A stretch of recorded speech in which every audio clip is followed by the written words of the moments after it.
Welcome back to the Scotti-BYTE channel, and this is Scott.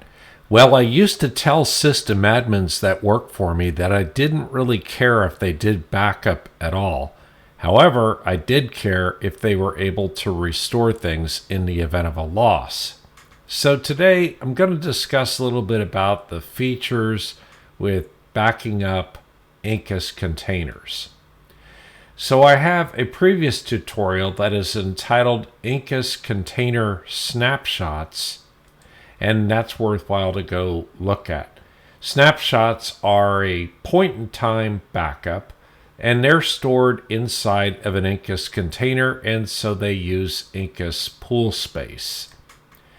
Incus containers can be backed up outside of Incus with the Incus export command, and that's what we're going to discuss today. So exported Incus containers can be restored to the same server or to another server with the Incus import command, with a couple of caveats. And Incus exports can be very large if they also contain snapshots on the container that you're backing up.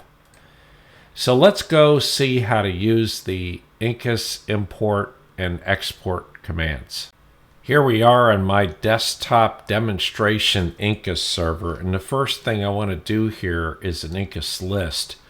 I have two Incus virtual machines here, and as you can see, one is named desktop and it has two snapshots, and the other one is Windows 11 and it has one snapshot.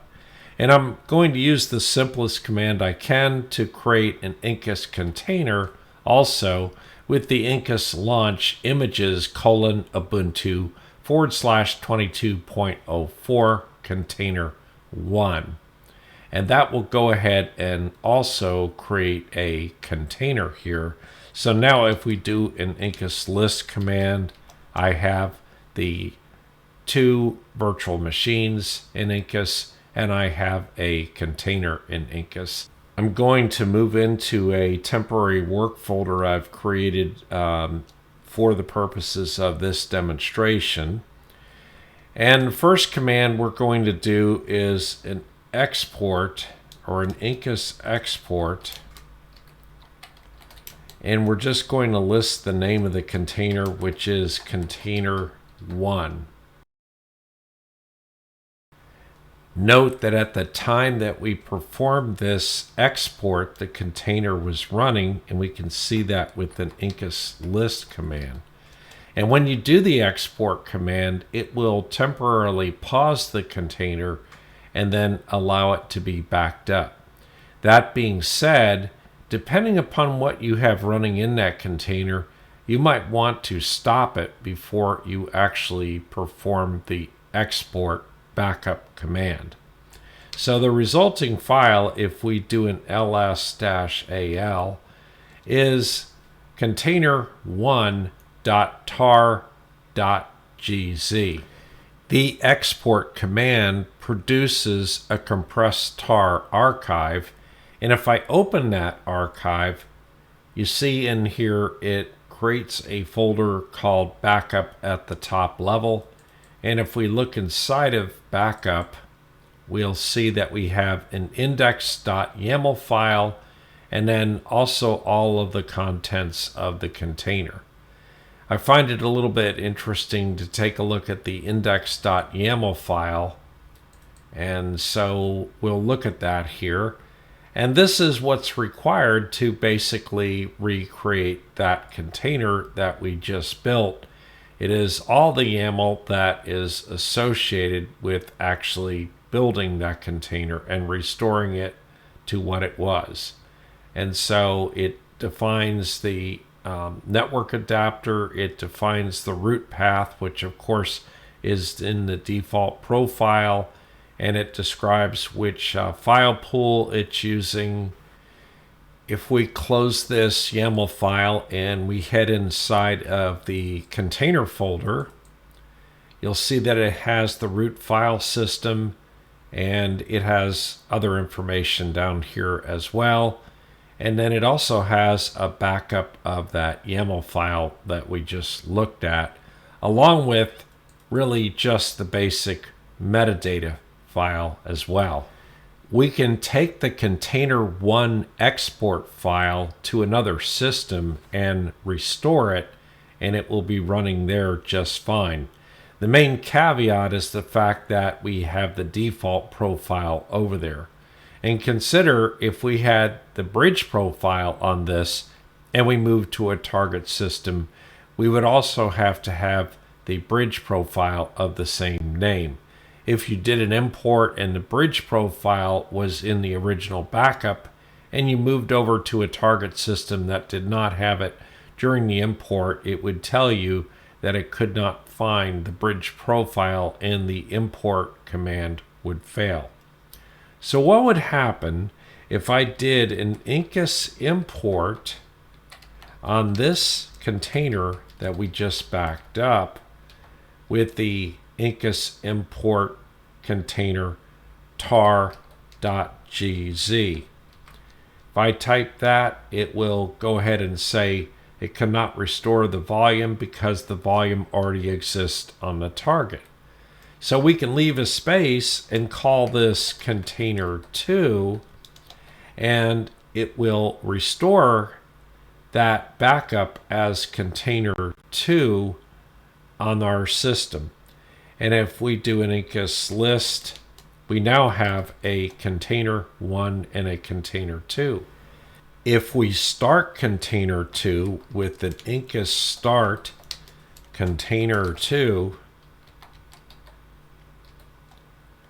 it will say that it failed to start because it's already defined on another NIC.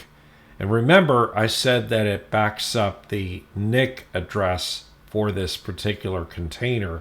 And so when we tried to do the restore to the same system, we were unable to do so because of a duplicate MAC address. It is possible to get around this limitation, and we can do so by issuing the command incus set container2 volatile.eth0.hardware address, and then we're going to set it to the same hardware address, but I'm going to change the last number from 0A to 0B and kind of pray that that's not currently in use on my network, and the probability that it is extremely small. So I go ahead and change that. Unfortunately, you can see that case does matter, and I had to use a capital C on container. So there we go, we've changed it, and now we can turn around and do an Incus start on container2, and it will successfully start, and of course it will get a different IP address because it has a different MAC address. And if we do an Incus list, we can see that is the case. Since I changed the MAC address of container2, I want a new backup, so I'm going to do an Incus export container2, and I'm going to name it container2-changed-mac.tar.gz, and that will go ahead and do an export of container2 with that new name. Suppose I wanted container1 to have an address on my main LAN, and you'll recall that in Incus Container Step by Step, we created a profile called Bridge Profile that made use of our Bridge 0 device that we created with NetPlan. So I could do an Incus profile assign container1, and then the default profile, and you have to list all of the profiles that you want to use whenever you use the Incus profile assign command. So we need the default profile because it defines the root file system, And then we're going to go ahead and add the bridge profile. And note that this container1 container is currently up and running right now. So it says profiles, default, and bridge profile have been applied to container 1. If we now do an Incus list command, you'll see that container 1 now has an address on my main LAN address range, which was granted by the DHCP server from my router. So let's go ahead and stop that container with an Incus stop container 1. And just remember that it had this 240 address here. So let's stop that container. If you watched my tutorial entitled Incus Virtual Machine Tricks, one of the things we learned in there is that we can manage remote Incus servers, and I can do an Incus remote list, and you'll see here that from my desktop server, I also manage VMS Mist and VMS Rain as remote servers. Since I added the bridge profile to container 1, I want to create a new backup. So I'm going to do an Incus export container 1 to container 1 test.tar.gz,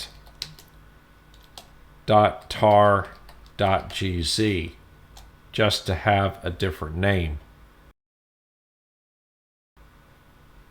So just as a reminder, we now have container 1 tar.gz, container 1 test.tar.gz, which actually has the bridge profile. And then we have our container 2 with the changed MAC address. So let's go ahead and do a restore of container 1 test with the bridge profile. But let's go ahead and restore it over to the server VMS Rain. So we do an Incus import VMS Rain : container 1 test.tar.gz, and then I'm going to name the container over there ZZZ, just to have a name that appears at the bottom of the list. Once the import is completed, I'm going to do an Incus start on VMS Rain : ZZZ, which will start that newly imported container on the remote Incus server VMS Rain. Now we'll go ahead and do an Incus list VMS Rain : and it lists out all the containers on VMS Rain. And here you see the container ZZZ, and it is started with the IP address in virtue of the bridge profile of 172.16.1.240, which is the same address that we had with container 1 back out on the main server that I started with, but that container is stopped. And the reason it got the same address is because the imported container ZZZ has the same MAC address. As a reminder, on the local desktop Incus server, we only have one container running at this time, and it is container 2. So let's go ahead and do an Incus shell over to container 2. And once we're on container 2, you notice that the prompt says container 1. And in fact, if you do a host name CTL, it will come back and tell you that it is called container 1. So we want to change that, and let's do a host name control set -host name, and we want container 2 to really be named container 2 from the system hostname perspective inside the Ubuntu container. So then I'm going to go ahead and type container 2. And notice we still have the prompt container 1. Let's go ahead and exit out of the shell and re-enter it with another Incus shell container 2 command. And now you can see that the prompt is correctly container 2 because the system name is container 2. Let's go ahead and exit out of the container once again, and let's do an ls-al, and I remind you that we have a container 2 with the changed MAC address, and this is its size here. If we now do another Incus snapshot or a first Incus snapshot of container 2, which we call snapshot 1, and then we do an Incus list, you will notice that container 2 now has one snapshot. Just for the sake of change, let's go ahead and do another Incus shell over to container 2. And now that we're inside of container 2, let's go ahead and do an add user Scott and give Scott a password. And then we'll go ahead and put Scott in the sudo group with the user mod -a, capital G, sudo Scott. And then we'll go ahead and do an apt install on net-tools. And so now we have a couple of changes made to the container. Let's exit out of the container and let's do another snapshot. And this time we'll call this snapshot snapshot 2. And then we'll do another Incus list. And you can see that we now have 2 snapshots on the container 2. So let's do an Incus export on container 2. And we'll go ahead and call this one container 2-new.tar.gz, and it will go ahead and create that exported file. Now that the export has been completed, just be aware of the fact that that exported file not only contains container 2, but it contains the 2 snapshots we just created, and that makes the file larger. So if I do an ls-al and we look at the container 2 changed MAC address, this is its size, but you can see that the size of the exported container with the 2 snapshots is considerably larger than that. Let's do an Incus snapshot delete container 2 snapshot 1. And now let's do an Incus info on container 2. And you see that we just have snapshot 2 because snapshot 1 has been deleted. So now let's do an Incus export on container 2 to container 2-newest.tar.gz. Now that the exported backup has been completed, let's do an ls-al, and you'll see that the newest backup is smaller than the backup that had both snapshots, but not nearly as small as the container backup before we performed any snapshots. So kind of the rule behind this is that if you add snapshots, they are stored as a part of the container, and so therefore your exported backup becomes significantly larger. So in summary, Backups of Incus containers and Incus virtual machines are performed with Incus export and import commands.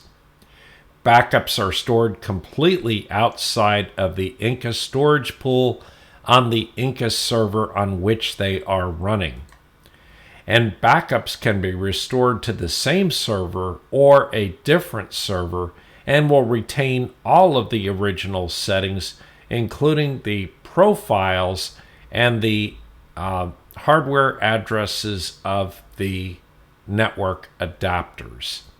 Anyway, that's it for today. Please subscribe and like to the channel, and don't forget to hit your notification bell, and we'll see you next time.